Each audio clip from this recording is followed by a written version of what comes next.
Yo, chào mừng các bạn đã quay trở lại kênh của mình là Hugo Dương. Để bạn mới nào chưa biết, mình chuyên review và trải nghiệm về cá cảnh du lịch Đồng Quang vân vân. Hiện tại mình đang đứng kế bên rạp Đống Đa ở trên đường Trần Hưng Đạo ha. Thì nếu mà anh em nào mà tinh ý là biết là hôm nay mình sẽ ghé đâu để mình quay cho anh em coi rồi ha. Thì hôm nay mình sẽ ghé bên cá cảnh rồng Việt Nam 880 Trần Hưng Đạo để mình review một số những con cá rất là đẹp cho anh em ha. Thì bây giờ mình sẽ đi qua bên cá cảnh rồng Việt Nam ha. Đây thì đây bên kế bên mà cái cửa hàng chính là có một cái cửa hàng mà anh Chí là đang để những cái hồ cá đó, là mới đi mấy cái hồ luôn các bạn. Hồi nãy mình lại là mới đi mấy cái hồ đây luôn nè. Đó thì bây giờ mình sẽ qua bên đây, mình vô cửa hàng chính của anh trước đi, rồi lát mình ghé bên đây sau các bạn ha. Ok.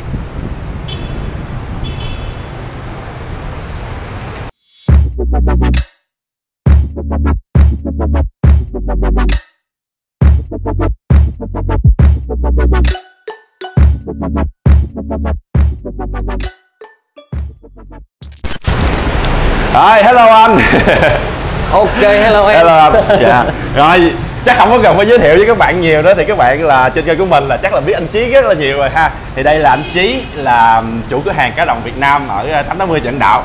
Anh Chí chào các bạn trên kênh của em đi. Ok, chào khán giả của Hugo Dương nha. Dạ. Hôm nay tại vì mấy bữa trước em có thấy bên Facebook của anh Chí là up con bói phà phuông đẹp quá. Còn mới qua em nghía nữa kìa. Anh để đó đâu nè? Ở đây em. Ngay chỗ mặt tiền vô luôn. Dạ. Đây. Wow. Để ngay mặt tiền luôn á. Hai con luôn hả nè? Đúng rồi. Đây là một bé pha phun bối 4.9. Còn đây là bé pha phun bối đầu vàng mà còn blue bay nữa. Dạ. Con này thì size nó tầm khoảng nhiêu anh? Con này khoảng 16 cm. 16. Con này thì chắc hơn 20. Con này hơn 20, nó khoảng 24 25 cm vậy đó. Mà con nhỏ thì thấy nó chất hơn anh ha. Em này thì nói chung là nó thuộc dạng hiếm. Thật ra là hiếm. Này săn lâu lắm mới có. Nó gù cao mà size nhỏ mà đã lên hết chai đuôi và cũng như là lên đầu vàng luôn rồi. Đặc biệt là nó lồng bẫy nó màu tím. Cái con như dụ như một cái con bói ba phu giống vậy nè anh, ở Việt Nam mình thì có những người chơi nào mà có mấy con lớn lớn mà size lớn thì anh nghĩ thì có. Nói chung là nhưng mà cái độ đẹp thì chưa biết, chưa so sánh được, chưa so sánh được. Tại vì nói chung á, con cá đẹp thì nó nhiều yếu tố lắm em. Độ gù nè, gù cỡ nào, rồi mắt môi có chuẩn không, rồi là màu mè như thế nào, rồi chai đuôi nó cỡ nào nữa. Nói chung là nhiều yếu tố cấu thành lên con cá đẹp. Hoặc là thí dụ như mà khách hàng mà con cá từ cửa hàng về xong rồi lúc đó con cá thì đẹp mà trong cái quá trình nuôi nhiều khi họ nuôi họ thiếu sót cái gì đó thì cá nó lại mất cái vẻ đẹp đi. Đúng rồi, thì nếu như bên anh thì sẽ chăm sóc cho khách về cái khâu đó về kỹ thuật chăm. Tại vì thường người ta chơi đến cái tầm con cá này rồi thì người ta cũng có kinh nghiệm mà, cũng có kinh nghiệm chơi và cũng có hiểu biết về cá. Thì ở đây anh chỉ hỗ trợ về mặt kỹ thuật thôi, để cho khách chăm làm sao cho nó mang lại con cá nó càng ngày càng đẹp.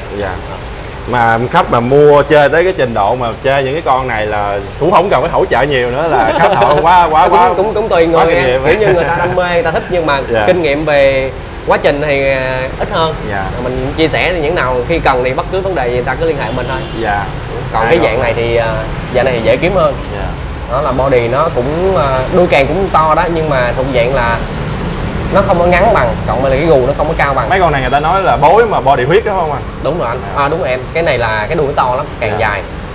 Nhưng mà mắt màu vẫn chuẩn hết. Con này chuẩn hết. Nhưng mà so với con này thì nó không bằng thôi, nhưng mà con này thì vẫn là một con cá đẹp. Đúng rồi. Đó. Tại vì đặt kế bên con kia nó xuất sắc quá thì con này nó hơi bị chìm hơn xíu, nhưng mà chói chang luôn. Chói chang luôn. Quá đã luôn. Nhìn các bạn nhìn con cá này là các bạn có đáng chị đó bao nhiêu, các bạn comment bên dưới cho mình biết chứ nha. Em này là cưng lắm á. Có ai quan tâm chưa? Em này rất là sung, mới về thôi là sung căng cứng ngắc rồi. Anh Chí là về ngoài hai con bói pha phu này thì bên mình là còn những cái con pha phu nào nữa không? Huyết chẳng hạn. Pha phu huyết thì có nhiều hơn. Nói chung là pha phu huyết thì mình dễ kiếm hơn. Nó vẫn đắt nhưng mà dễ tìm hơn. Còn pha phu bói hầu như là anh đặt mấy năm luôn á mới được có được mấy bé thôi. Vừa rồi là xin phép anh Chí, sẵn anh Chí đang nói là cái pha phu mà huyết á là dễ hơn á, thì em không biết tại sao là cái con pha phu huyết nó lại dễ tìm hơn con bói anh. Pha phu huyết thì một phần là do cái sản lượng mà người ta làm ra con cá nó nhiều hơn, thì tỷ lệ nó có pha phu nhiều hơn. Cộng với là pha phu nó bản chất nó vẫn là một con cá bị đột biến về body, dị tật. Mình hiểu vậy, nhưng mà dị tật đẹp thì nó cũng có nhiều, nhưng mà thật sự là anh có liên hệ bên trại để người ta tìm rất là nhiều, nhưng mà đa số nó bị vặn quẹo qua, nó không có thẳng, nó không có chuẩn đẹp, cái đuôi nó bị cong. Đúng rồi, pha phu nó vẫn có nhiều nhưng mà nó không có đẹp, tại vì tiêu chí một con pha phu bói nó rất là cao. Để đạt một con cá đẹp thì nó đòi hỏi nhiều yếu tố lắm. Còn huyết thì do sản lượng nó nhiều quá thì nó sẽ dễ có hơn. Như là cái tỷ lệ mà họ sinh sản ra con huyết nhiều quá thì trong cái dụ như 1000 con thì nó sẽ có những nhiều con ấy hơn. Đúng còn này dụ như mà nó ít hơn thì nó sẽ có tỷ lệ mà đột biến ít hơn. Nhưng mà pha phu hai bách thì lại nhiều. Hai bách là nhiều. Mà pha phu hai bách thì nó rất là chỉ thấp lắm, nó không như bói thì rất là khó tìm. Ok, anh giờ anh dẫn em cho ba mấy con huyết nha. Pha phu huyết thì anh có một con bé nhỏ ở đây cũng dễ thương. Cái này thì cũng size khoảng 15-16 cm thôi. Cái này mấy bạn ha, con này nè. Anh bên giữa nè. 15-16 gì cũng xem con bói bên kia. Nó nhỏ hơn con kia một chút xíu. Nhỏ hơn kia xíu. Rồi, với lại có một con số con nó bự hơn trong kia. Em này thì nó mini dễ thương. Anh em mà thích dạng chơi mà mini á, chăm từ bé thì lấy con này về chơi. Mắt môi cũng chuẩn anh. Cái này chuẩn hết đây.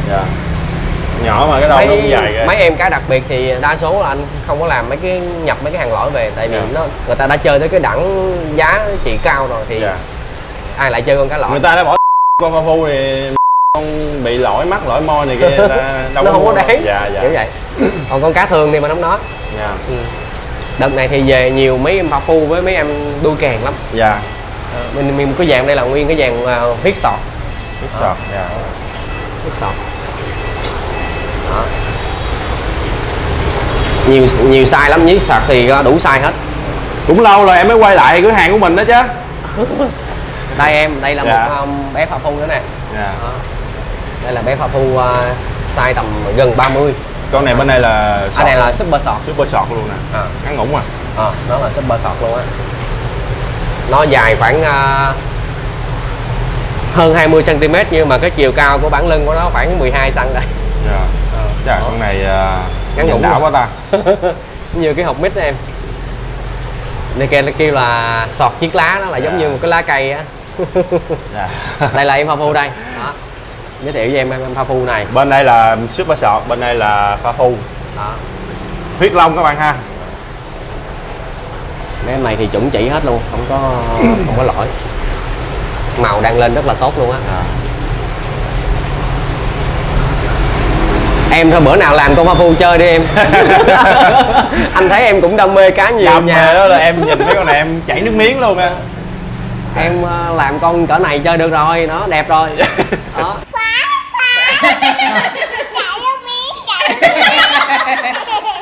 Đẹp lắm, đuôi càng dài. Nhìn thèm quá. Bên đây cũng có pha phu nữa nè anh Chí. Đây, cái bên đây cũng có một con nữa nè. Con này là đặc biệt là cái đầu nó vểnh ngược lên luôn. Đó, màu rất đẹp. Cái đầu nó giống như cái mỏ nó muốn cong lên lại á. Nó cong ngược lên lại luôn em. Con này là dạng là như kiểu mỏ rảnh á. Đúng rồi, mỏ rảnh. Ở người mỏ rảnh thì không biết có ai thích không, chứ cá mỏ rảnh là nhiều người thích lắm. Nhiều người khoái và những mỏ nó muốn hung rồi đó. Em này thì cái viền vảy nó lên rất đẹp, lên viền vảy mỏng. Con này mỏ rảnh nhưng mà cái môi nó không có dư anh ha. Không dư em, chuẩn hết luôn. Nói chung mấy cái sản phẩm mà hàng đặc biệt này thì anh lựa rất là kỹ. Tại vì người ta đã chơi tới cái tầm này thì ít có chơi cá lõi lắm. Bên đây còn cặp pha phu size lớn nữa nè. Con này với con bên đây là to. Con này hình như giống sumo luôn phải không anh? Con đó là dạng pha phu mà bản nó dày quá. Bản dày. Cái lưng nó cao quá. Này giống như cái tấm thớt vậy. Hai anh này là size trên 30. Bên đó này khoảng 35-36. Đây thì khoảng 34 cm. Gù cao. Con này cái lưng nó như tấm thớt vậy mấy bạn. Em này đó là chỉ về tannin đèn lên thôi. Khoảng tầm đây đến Tết tầm 3 tháng nữa anh em ốp đèn tannin vô thì có cả chơi Tết luôn. Cực kỳ đẹp luôn. Tại vì nó đã đẹp body rồi. Sung lắm. Con này sung quá trời, sung luôn kìa. Sung lắm. Trời ơi, mới đẩy tay lên mà nó búng rồi. Con này nuôi là phải đậy kỹ sung nó tung lên. Đậy hết chứ em, cá rồng là phải đậy lại. Mắt màu nó cực kỳ chuẩn luôn mà không dồn một cái vảy nào hết á. Cá bên anh Chí qua chứ giờ mà lấy về thôi chứ lựa gì nữa. kiểu như sở thích mình thích cái nào thôi. Dạ, cái thích hết, lựa cái con mà mình thích thôi chứ bây giờ lỗi là khỏi bên quan tâm. Bên đây thì nó đủ các loại và đủ size để cho mọi người chúng ta lựa chọn, đủ phân khúc hết. Mọi người chúng ta kiểu như thích cái nào thôi. Vô là kiểu gì cũng phải mang một con về. Mà mấy con này là mới về đây hết luôn hả anh chị ha? Cá em mới này luôn. thì về được 2-3 tháng rồi. Còn mấy em mà em mới vừa xem là mới về hết. Mới về. Hàng nóng hổi luôn á, lên lên clip luôn các bạn. Bên trong có gì hot không anh? Đây còn bé pha phun này đẹp lắm nè. Con này đi, con này nãy giờ chưa quay nè anh em. Con này đi. Con này cũng là một bé hàng tuyển đó. Em này là tương lai nó sẽ lên batit, vảy da rắn á. Vảy là nó lấm đốm á. Nó lên bông của em, bông như kiểu vảy rắn á. Nè em nhìn chỗ này. Phần đuôi nè. Đó, chỗ đó là hiện rõ rồi đó. Nhưng mà làm sao mà ví dụ như một con cá mà có thể là giống như là tự nhiên nó lên được cái vảy batit à? Hay là cái tố chất của con cá đó? Nó là cái gen em, nó là dạng như đột biến vì màu sắc đó. Đột biến ở cá này nó có nhiều loại. Đột biến body như là kiểu pha phu đi, nó là đột biến body, nó không có bình thường mà nó cong lên. Đột biến về màu sắc này, đột biến batit nè, rồi nó có belly nè, đó là đột biến về màu sắc. Còn đột biến về kiểu như đột biến bạch tạng á, thì nó có là albino. Đó. Thì tất cả các loài đều có albino. Động vật cũng vậy, trâu bò nó cũng có albino. Ví dụ như mình mua con cá mà nhỏ về á, là mình chưa có biết là nó có bị batit hay không, nó có đột biến batit hay không. Từ từ nó mình nuôi quá trình thời gian mình nuôi nó mới. Đúng rồi em, tại vì cái batit thì đa số nó trổ lên là size lớn nó mới trổ. Đúng rồi. Còn như belly cũng vậy. Belly thì có một số là nó trổ sớm, tức là đẻ ra thì con cá nó size tầm 20 mấy trở lên thì bắt đầu nó sẽ trổ ra belly. Belly là sô cô la đó. Sô cô la lồng vảy sô cô la. Hôm trước anh cũng có mấy em belly nữa, nhưng mà hình như là còn một bé ở trên lầu mới bói belly. Là nó trổ ra belly đó. Ở đây anh cũng có con albino đang trổ belly nè. Ngân long albino. Con này em này là size 80. Nó đốm kìa. Đây em nhìn cái lòng vảy nó có cái chấm nè. Vậy là tự nhiên mình nuôi cái nó trổ ra cái tự nhiên mình có cái lúc nhỏ nó không có. Hay quá. Lúc nhỏ nó không có nè, nó đang dạng lên cái chỗ chấm đó là belly đó. Những cái đốm nâu các bạn, ngay cái chỗ đó phía bên trong cái lồng vảy. Cái này là mới xuất hiện thôi. Thì một thời gian nữa thì nó sẽ trổ đậm ra. Ngân long cũng có belly nữa anh ha? Có chứ, ngay cả ngân long thường cũng có belly luôn. Đó. Em này là size 80. Hôm này anh kéo bên chạy đem về á. Với cái hồ của anh đó phải không? Sau khi anh phát hiện nó trổ belly anh đem về đây. Vậy là anh mới lựa từng con luôn á. Nhiều lắm em, anh nuôi mấy ngàn con thì lâu lâu nó có xuất hiện con. Mà thường là phải size lớn nó mới ra. Cái hồ đó của anh Chí là nổi tiếng luôn á. Size nhỏ nó không thấy. Khi lớn nó tự nhiên nó trổ ra. Mấy anh em chơi có coi là phái cái hồ của anh Chí đó. Này mấy em bị bụng mà hôm trước em quay dưới ao á. Mấy con này hả? Đi bơi theo đàn á. Đó. Trời, nó bự dữ vậy. Anh cho nó ăn riêu dưới đó, nay mới kéo về đàn bự quá đáng thì chứ. Mấy em này là bữa anh đo mấy con lớn là size 40. Còn mấy em nhỏ cỡ này là khoảng gần 40, khoảng 36 đến 38 cm. Tham quan cửa hàng của anh Chí thì mình vô bên trong luôn anh Chí ha. Ok. Bên trong có gì anh dưới trước đi. Bên đây thì cái cá lớn. Đó. Cái vàng bên đây là vàng bối em. Đứng em đây đi ha, để camera. Bên đây thì là những em bối lớn, những em hai bách, những em đầu vàng lớn size to. Đó. Đầu vàng nè, DV là đầu vàng nè. 4K nè. Đó. Đây thì có đủ loại luôn. Mấy con này là cũng là kéo ở dưới chạy luôn ha. Đúng rồi. Cái này là cá là tuyển chọn lại rồi đó. Anh upsize từ nhỏ ở bên chạy. Lại có một số cá là của trao đổi với khách nâng cấp mấy em. Là anh có trao đổi nâng cấp khi đúng là cá của mình luôn, nhưng mà khi mà cá mà khách mà muốn up lên những con đẹp hơn, đắt tiền có khi là cá của anh, có khi là cá khách mua ở đâu cũng không biết. Mình chấp nhận luôn thì anh vẫn nâng cấp cho khách luôn. Người chơi họ khó để mà thanh lý một con cá để mình lấy cái hồ để mà chơi một con cá khác lắm. Thì anh sẽ hỗ trợ khách về câu đó. Vậy là quá ok rồi. Nhiều cửa hàng thì họ chỉ nhận lại cá của mình, họ không có nhiều chỗ nó không nhận luôn. Bên này có con Sam to quá ta. Này có con bé Sam to quá trời luôn. Em này là size trên 40. Này Sam đực, này là sinh sản rồi đó em. Ổ đẻ luôn rồi đó anh. Cái Sam này dễ đẻ lắm. Gần tới cái size sinh sản khoảng tầm 40 á, 30 mấy là bắt đầu nó trưởng thành rồi. 40 là có thể là nó giao phối và sinh sản trong hầu kính luôn. Nhiều khách hàng đam mê á là nuôi đẻ trong hầu kính luôn á. Cũng có, mà ở Việt Nam mình cũng có nhiều có người nuôi đẻ tẹt cái đẻ như là nó đẻ ra là con Sam nó bơi lội bình thường luôn, cho nên là nhỏ nhỏ trắng trắng. nó dễ lắm. Em cũng có coi mấy cái clip Sam đẻ thấy cũng thích. Hồi trước anh bán cho khách xong cái con cá đó nó có mang ở trong bụng mà mình không biết, anh tưởng nó mập không à. Cuối cùng về nhà khách có mấy ngày sau đẻ ra 6 con. Chà, vậy ông lời quá. Điện cảm ơn anh quá trời luôn. Không, nhưng mà may mắn đó anh, cái đó là cái may mắn đó. Quá may mắn luôn, mang về đẻ. Tại vì lúc đó anh thả một cái hồ ở ngoài trước á, là 5-6 con rồi đó, nhưng mà nó ít nhau hơn nào mình không hay. Cá mà đẻ nhiều con nhiều nó đẻ ở nhà mình là cũng là giống như là cái may mắn của gia chủ. May mắn. Bên đây là bói ha, khu này là bói ha, khu này bói, và đây là huyết ha. Đây là nguyên một cái dàn bói size lớn của anh này. Ở đây có mấy em full size nhỏ nữa, để đỡ ở đây.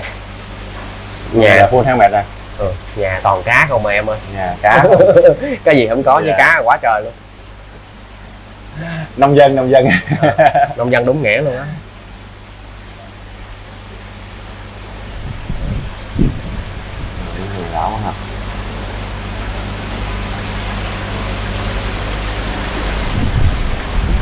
Nói chung thì cá size lớn á, là bên anh có rất là nhiều. Em qua trại thì em biết rồi đó. Quá trời luôn. Những cái đơn vị mà họ cần số lượng lớn, làm những khu du lịch hay là những khách sạn, người ta muốn làm một cái thủy cung lớn, vậy đó. thủy cung vậy đó, kiểu như Vinpearl á, là làm một cái thủy cung đó, thì anh sẽ có số lượng lớn để cung cấp đủ các size từ 20 cho đến 60 là có đủ hết. Bữa rồi anh mới kéo mấy con bói size 6 mấy lên, đã lắm luôn á. Cái hồ đầu tiên, cái hồ xanh mà khi mà em bước ra trại á, cái hồ đó, cái hồ mà ngay cái cửa luôn á. Đúng rồi, là anh kéo lên một số cá size 6 mấy lên, mà mấy con đó trong đó là có sumo nữa đó, bự luôn. đẹp lắm. Nhìn phê quá trời luôn. Vậy rồi anh đó cũng một mớ này. Mà vậy là cái hồ đó giờ là đi cơ cấu lại cái hồ hết rồi, mấy con to là đi. Đúng rồi, anh lại tiện cái khác để vô nó lại. Nói chung thì cá nó liên tục mà, cứ ao nào kéo lên xong thì thả cái khác xuống thôi. Mấy cái hồ mà gọi là hồ giống vậy nè, ở bên trại của anh đó là đã nhiều cá đẹp rồi, qua đây là mấy con này nó còn chất hơn nữa. Thì cứ kéo lên rồi, hoặc là cái phần nào như cái nhỏ thì nhập về thì cứ hết thì xong lại bỏ về tiếp thôi. Bên đây giống như bên này bói, bên đây huyết chia ra hai bên nó dòm nhau. Bên đây là cái dàn này là dàn huyết lớn. Thì mấy con huyết này cái đầu nó giống như là nó trải qua một cái quá trình đó. Cái đèn ra quá. Được, lấy cái luôn ha. Lấy. Anh buông nha, em buông tay nha.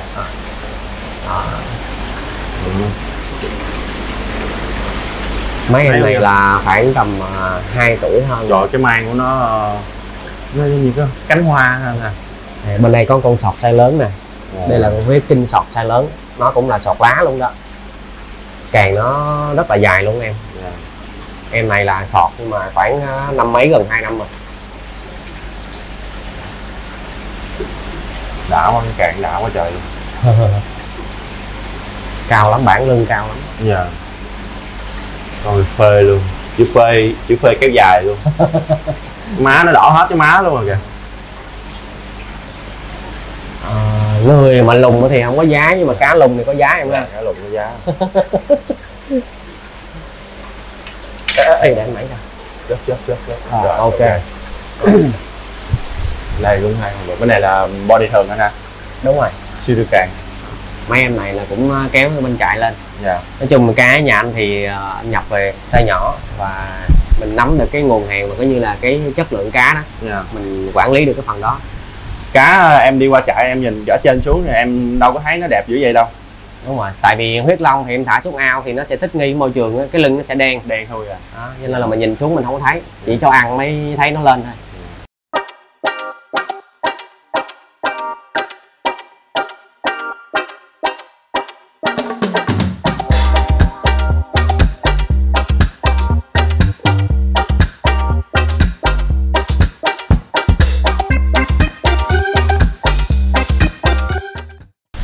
Bên đây cũng còn nhiều, cái này mấy lô này là mới kéo lên nè. Nó size 4 mấy 50 nè, đợt này là lên cá tầm size này. Cứ tới size là anh sẽ kéo lên một đợt vậy đó. Con này cái bụng nó đã quá anh. nó đang đỏ xuống bụng luôn á. Đỏ xuống bụng luôn. Bên anh nói chung là sẽ hướng cho khách chơi những cái gì mà nó đơn giản, dễ chơi để người ta ấy thôi. Anh đánh có một cây đèn thôi dành cho 2 con thì nó đỏ tới bụng vậy luôn á.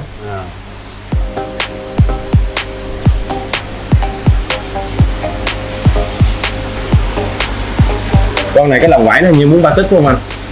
Đúng rồi, em này cũng có cái máu batit nè, em này cũng đang trổ nè, nhưng mà mới thôi, chưa có lên nhiều. Nó cần thời gian. Nó bơi chậm rãi thôi.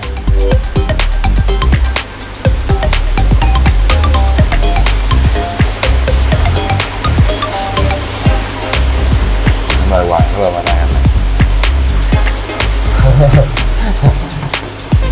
Em muốn cho nó bơi ngang này để em quay.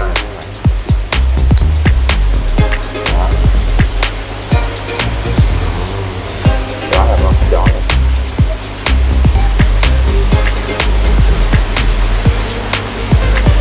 Nó hơi chá sáng do cái đèn á, mấy đứa nó đang để thấp để đánh tannin cho nó. Rồi mình chỉnh lại cái đèn cho anh em dễ thấy con cá ha. Đó. Nãy là tannin cái đèn ngang bụng con cá thì nó bị chá. Nó bơi lên. Nó bơi theo cái ánh đèn. Theo đây đèn lên nó bơi lên cái đèn.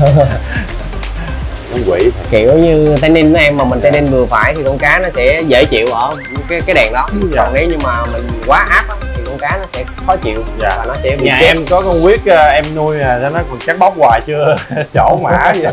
Thời cơ chưa tới hả? Tầm 30 là nó bắt đầu nó đỏ cho anh. Nhiều con đỏ rồi phải không anh? Nếu như mà anh ha, nếu mà anh chăm với những gì anh hiểu biết về cá, nếu anh muốn con cá 30 đỏ anh vẫn đánh đèn cho nó đỏ được. Có cách cho nó. Đúng rồi. Tức là giống như bữa rồi anh có chia sẻ một cái clip ở trên kênh đó là ngay cả con cá size 20 đến 25 anh vẫn làm cho nó đỏ được.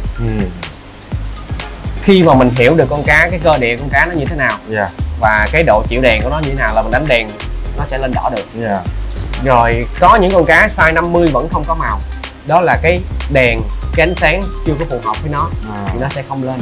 Mà có những con cá size 20 mấy thôi, giống như vừa rồi anh cũng có những con hoa phu size 23, 25 lên đỏ hết, lên đỏ tới bị viền đuôi luôn. Đỏ ở đây là không phải là mình dùng cái đèn đỏ để mình nhượng con cá mà là mình đánh cái đèn để cho con cá nó tự lên màu thật sự chứ không phải là do ấy. Với là như con huyết của em là ở nhà nuôi con trắng đúng không? Con trắng nè. Con trắng thì nó chậm hơn nhưng mà vẫn lên đỏ được với cái size nhỏ.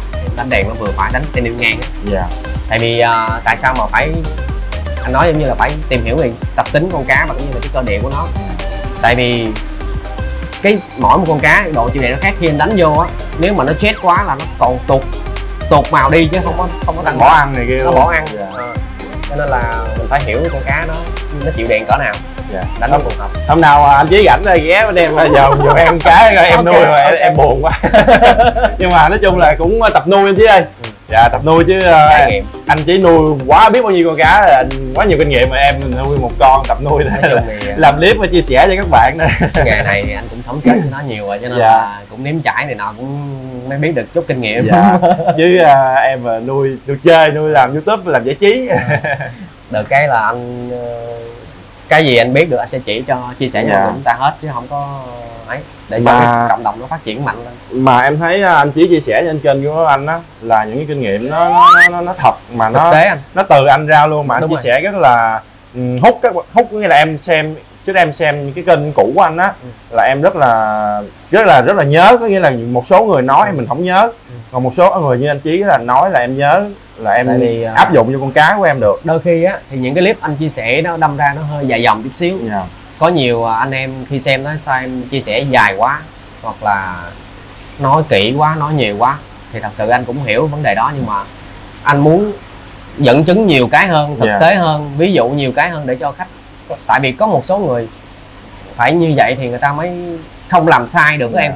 Tại vì nếu làm sai nó sẽ hư con cá. Có nhiều người mình chỉ vậy đó, mình nghĩ là người ta làm được nhưng thật ra người ta làm không đúng cách mình chỉ. Tại vì á nếu đã không chỉ thì thôi, mà chỉ là phải chỉ cho tới, chỉ cho nó chính xác. Chứ nếu mà mình chia sẻ ra mà nó thiếu một cái đoạn nào đó hoặc là cho nó ngắn gọn quá thì đâm ra nó bị thiếu một cái chỗ quan trọng á.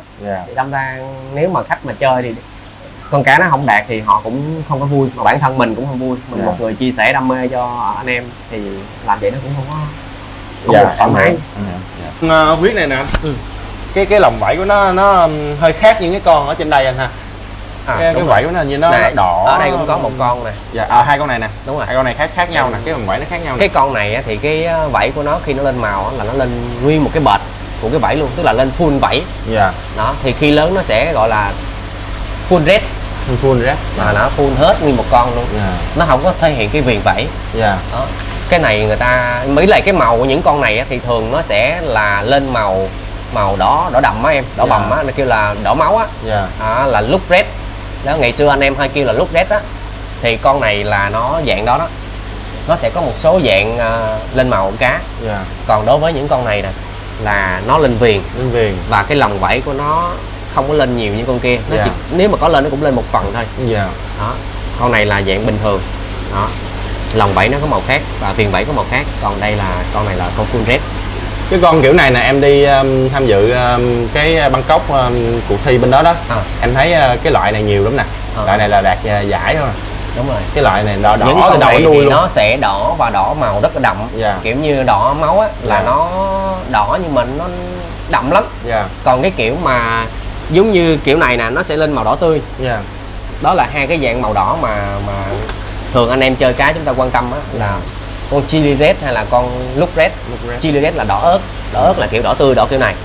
Nó sẽ đỏ lên kiểu như cái này nè. Đó, cái nhựa này nè. Còn cái này là đỏ đậm hơn, nó đỏ bầm hơn. Nó là con look red, kiểu là nó đỏ đậm á. Bên đây cũng có một con dạng đó nè, full red này. Đó. Giống vậy đó. Đó là những cái loại màu khi mà lên cá ở dòng huyết á.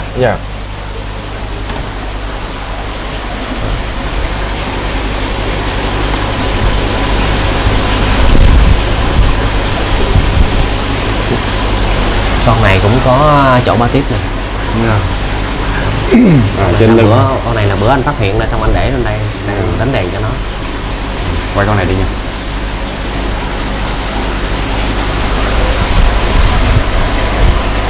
Một số những cái con cá trong đây đó các bạn là anh Chí đang đánh đèn ngang á, là ta ninh cho nó đó thì có thể là nó hơi quay nó hơi khó nhìn, nó hơi chóa con cá chút xíu thì anh em thông cảm nha, nhưng mà như vậy thì nó sẽ làm cho con cá nó đẹp hơn. Đó, nhưng mà nói chung là vẫn thấy rất là rõ. Cái lưng nó đang chỗ ba tiếp đó. Cái lưng con này đang ra ba tiếp đó các bạn ha. Đúng rồi. Thì những con này thì thường là sẽ để lại để cho nó chỗ phát triển cái màu nó lên ba tiếp, lên đậm lên thì mới đưa cho khách. Tại vì nếu mà đưa sớm á, khách nuôi không đúng cách á, thì nó sẽ tuột lại. Cái đó là có khả năng bị tuột lại nha. Ngay cả beo lì cũng vậy. Beo lì á, thì thường mình sẽ nuôi hồ không sáng, nó sẽ giữ được beo lì và phát triển beo lì lên. Nếu mà beo lì mà để phong tối á, nó sẽ khó lắm. Nếu mà thiếu đèn nó sẽ khó, nó lặn luôn cái beo lì luôn. Như là mình phát hiện là giống như là mình thấy con này nó tố chất rất là tốt rồi, mình phải cố gắng mình dưỡng nó cho nó lên full để đẹp hơn. Còn trong đây là cũng là huyết luôn, cũng là mấy em giống vậy, cũng là huyết luôn. Huyết bên đây, huyết bên đây là hai con, bốn con bói, bốn con bói trên dưới. Bói với hai bách, con này là hai bách này. Còn dưới đây hai bách này. Em này là rồi những em có giấy này là mấy con mà có giấy là có người cặp hết đó bạn ha. Em nghe nói là anh Chí là có cái dịch vụ gì mà cá rồi cọc chứng minh dân phải không anh? Là góp qua căn cước công dân. Góp qua căn cước công dân, tức là mọi người chúng ta chỉ cần khoảng tầm 10%. Thì còn lại chúng ta có thể góp qua mỗi tháng. 6 tháng hay 9 tháng hay 12 tháng hay 18 tháng là tùy theo sự lựa chọn của mình thôi. Để tạo điều kiện cho những anh em chúng ta không có một cục sẵn, một cục full tiền kiểu mua con cá sẵn mà mình nhưng mà vẫn đam mê.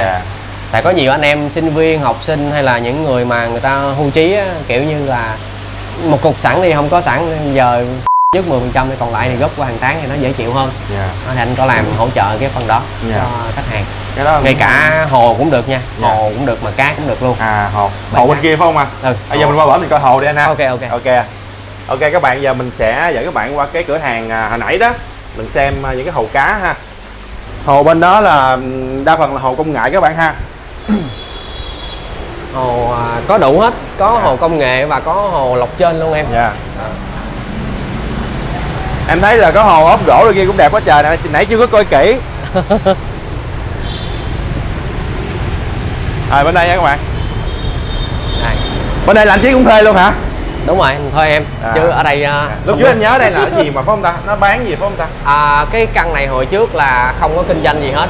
Mà ông chú thì ông ở trên đây, ông kinh doanh công ty trên đó mà ở tầng dưới thì không có sử dụng. Nên là anh ý thuê cái mặt bên đây để những cái hồ cá làm sẵn ở bên đây. Đó. Hồ cá thì ở đây anh có đủ các size. Hổng đỏ các bạn. Hổng đỏ. Rum. Đúng rồi, rum đó. Rum. Hổng đỏ. Được cái thì do cái nhu cầu của khách á, khi mà người ta muốn chơi cá mà có nhiều người á làm hồ thì phải đợi lâu lắm, đợi từ 1 tuần, 10 ngày đến 15 ngày có khi là hơn. Người ta mới làm xong một cái bể cá công nghệ. Thì bể công nghệ thì dán nó phải có nhiều lớp ở trong đó, còn phải đợi keo khô lớp này thì mới dán được lớp khác. Nó tốn thời gian. Test nước này kia các thứ này. Anh hiểu được cảm giác đó cho nên là anh sẽ làm sẵn hết tất cả các bộ ở đây mà theo cái số đỏ cũng như là theo kích thước mà đạt cái yêu cầu, đạt cái yêu cầu để mà mình chơi cá rồng. Thì ở đây em có đủ size hết, đủ các loại luôn. Cái này là gỗ anh hả? Gỗ đỏ em. Gỗ đỏ. Là gỗ đỏ thịt 100%. Đây lọc này là các bạn ha. Đúng rồi, đây là cái hệ thống lọc ở bên dưới. Đó, có đủ vật liệu lọc này nọ các thứ để anh em cần cái gì thì sẽ đáp ứng cái đó hết. Cửa này có ấy luôn, không có đập vô cái đầm. Đúng rồi. Nó tự khép vào á. Dạ, nó giảm lực rồi. Thì bên anh thì được cái là nó dễ như này, anh làm theo cái form hết. Và khi mà em mua cái bể này mà em không thích gỗ, anh sẽ kéo gỗ ra lấy ra. Mình ốp cái khác vô. Ốp khác vô. Còn muốn để trơn thì để trơn luôn. Muốn để trơn thì để trơn, em muốn đổ qua gỗ trắng như thế này cũng được. Để trơn thì nó có chân sắt mà đúng không? Đúng rồi, có chân sắt. Ở trong này sẽ có một cái khung sắt mẹ kẽm riêng. Rồi hay là anh em thích để nhôm vào thì anh sẽ có bộ nhôm để vô. Đây có nhiều sự lựa chọn. Nhôm nó cũng được. Nhôm thì nó chi phí nó thấp hơn. Có hai màu này với màu trắng sữa. Còn có lọc trên luôn. Lọc trên thì cải tiến thì bây giờ có khay tách phân nè. Nó sẽ làm cho cái hồ được sạch hơn và cái người chơi mình chơi nó cũng đỡ cực hơn. Mình khỏi phải vệ sinh nhiều. Coi như là sáng em thấy là qua đây là mấy cái hồ này mới chuyển đi phải không anh? Đúng rồi, anh mới đi 3 cái. Nè các bạn vô đây các bạn vô đây nè, còn nhiều hồ lắm. Bên hồ này là mình cũng nhận trả góp theo chứng minh luôn. Đúng rồi em, cả luôn. Hồ cả cá nói chung mọi người chúng ta cái gì cũng đều được hỗ trợ hết.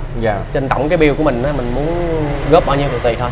Mà đặc biệt ở bên anh thì khi mà giao hồ tới nơi á là mang cá theo luôn, thả luôn trong cái thời điểm mình giao hồ luôn, chứ không phải đợi ngâm nước ngâm bể gì hết. Ở đây là anh hồ đã test làm xong rồi, test nước chạy rồi, rửa sạch sẽ rồi, để ở đây trưng bày ở đây thì bên anh sẽ giao tới nơi và sẽ thả cá được luôn trong cái thời điểm đó luôn. Tức là anh có cách xử lý nước làm sao mà thả cá vô cho nó khỏe, nó an toàn. Bàn giao xong xuôi rồi mới xong nhiệm vụ. Xong hết luôn. Bây giờ là đi những cái khách nào mà ở tỉnh xa này kia thì mình xuống trong một buổi sáng hay trong một ngày là mình xong hết là xong luôn, về luôn là khách có cá chơi luôn. Đúng rồi. Chứ không phải đợi là chạy nước mấy ngày xong rồi mới thả cá được. Tức là anh có cách giải quyết để cho nó xử lý sao cho nó ok nhất có thể. Vẫn an toàn cho con cá. Đúng rồi, phải bảo đảm chứ. Mà mình cũng tiện cho mình nữa. Đúng rồi. Và kỹ thuật của bên hồ này á thì bảo hành trọn đời luôn. Bảo hành trọn đời. Cho khách có xài có vấn đề gì về kỹ thuật thì bên anh sẽ bảo hành trọn đời. Trừ là lấy độc thôi. Cái đó là bảo hành. Cái đó là thua luôn. Bên đây hồ ốp gỗ mà. Đây là chân sắt nè em. Tức là khi mà mình không lấy gỗ, không lấy nhôm gì hết thì nó là chân sắt như thế này. Anh đang sắp tới anh sẽ liên kết với hợp tác với một ông anh. Tức là làm một cái bộ hồ lọc dưới. Mà tất cả những cái vấn đề về đèn, về bơm, về dòng nước, về mực nước, chạy đa mực nước luôn. Thường là khi em review hồ cá thì em sẽ thấy người ta chạy full nước mới chạy được. Không, hồ công nghệ giờ em có một cái hồ sắp tới em lên là cái hồ đó là giờ là dù như mà cá mà bệnh á, mình muốn dưỡng á, thì mình có thể hạ mực nước xuống được. Tức là cố định thôi, tức là nửa hồ. Không thì hạ theo cái chỉnh van á, chỉnh van của cái ống á, mình hạ theo cái sở thích của mình luôn. Thì của anh thì sẽ phát triển theo cái hướng là chỉnh trên app điện thoại luôn. In out trên app điện thoại là em muốn điều khiển đèn tắt mở mấy giờ. Cái đó thì em dùng timer thì không phải nè, nhưng mà cái này là dùng trên app điện thoại và có đo. Rồi là dòng nước là em muốn thổi đáy, thổi cái đáy qua đây, hay là em muốn tắt đều được luôn. Và có thổi mặt luôn. Và em muốn tắt thổi mặt, thổi đáy hay là chạy chung hai cái đều được hết. Và mực nước là có chạy bất kỳ mực nước nào mà mình thích luôn. Full mực nước. Thường thì thị trường hồi trước giờ là chỉ có một mực nước đầy và một nước nửa thôi, tức là một hồi hai mực nước. Nhưng mà nó giới hạn là nó cố định. Còn cái này thì anh sẽ làm cho nó chạy đa mực nước và điều khiển bằng app điện thoại. Tức là mình đi xa, mình đi ở lại, như em đi chơi đi đâu đó, ở nhà em muốn thay nước hay là muốn tắt mở đèn hay gì đó thì nó sẽ điều khiển bằng app hết và hẹn thời gian luôn. Coi như cái hồ mà bình thường á là hồ công nghệ bình thường đó, giờ là hồ là super công nghệ luôn. Kiểu là anh gọi nó là cái hồ cho tương lai đó, thì anh sẽ phát triển về cái hướng đó. Tại vì xu thế là sẽ làm sao cho người chơi được sung sướng nhất, không phải cực khổ vì cái môn chơi mình giải trí mà, thì khỏe nhất. Vậy là nãy giờ mình đi là cũng qua hết hai cái tiệm của anh Chí luôn rồi đó. Nên mình qua đây là mình cũng là thuận tiện trong cái việc mà chia sẻ những cái hình ảnh đẹp về cửa hàng cũng như là về cá và những cái hồ bên chỗ anh Chí. Thì tới đây thì mình nghĩ là clip cũng đã dài rồi, thì mình sẽ kết cái video tại đây. Bên dưới clip của mình có một cái nút đăng ký, subscribe để các bạn, một cái chuông bé bé xinh xinh, các bạn thích cái clip của mình bấm một cái nút đăng ký cũng như cái chuông ủng hộ cho mình động lực ra những cái video hay của các bạn nha. Mình là Hugo vui, cảm ơn các bạn rất là nhiều. Bye bye. Chào mọi người nha.